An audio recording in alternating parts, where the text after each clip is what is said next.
Does your device need a repair? We offer a free diagnostic, home collection and delivery with no calls or travel required. We send you a quote before repair, and we only proceed with your agreement. Convenient, transparent, and professional. Link in the description. To begin, ensure you have the following tools at hand: a T15 Torx screwdriver, a flathead screwdriver, and a soft cloth for cleaning. First, disconnect your Dyson SV10 from the charging dock and ensure it is turned off. Next, locate the battery release button on the back of the vacuum. Press this button to release the battery pack. Gently pull the battery away from the main body of the vacuum. If you encounter any resistance, double-check that the release button is fully pressed.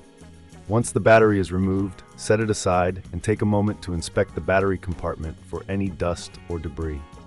Using your soft cloth, wipe down the interior to ensure a clean environment for the new battery. If this seems too tricky, remember we offer collection and delivery at your home, so you can have your vacuum serviced without any hassle. Now let's move on to the filter. The filter is located at the top of the vacuum. To access it, twist the filter counterclockwise and pull it out.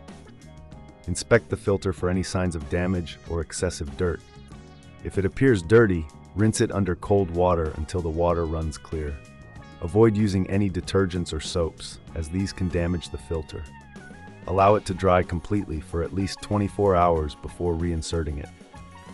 While the filter is drying, take this opportunity to clean the exterior of the vacuum.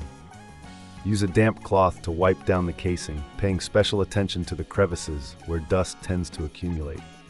This will help maintain the overall performance of your Dyson SV10. After the filter has dried, it's time to reassemble your vacuum. Insert the filter back into the top of the vacuum and twist it clockwise until it clicks into place. Next, take your new battery and align it with the battery compartment. Push it firmly until you hear a click, indicating that it is securely in place. Before you start using your vacuum again, it's a good idea to check for any loose screws. Using your T15 Torx screwdriver, tighten any screws that may have come loose during the process. This will ensure that your vacuum operates safely and efficiently. If you're unsure about any part of this process, or if you encounter any issues, don't hesitate to reach out for assistance. We provide a quote before repair, ensuring you know the costs involved before any work is done. Remember, no calls, no travel. We make it easy for you to get your Dyson serviced right from your home. Finally, plug your Dyson SV10 back into the charging dock and allow it to charge fully before your next use.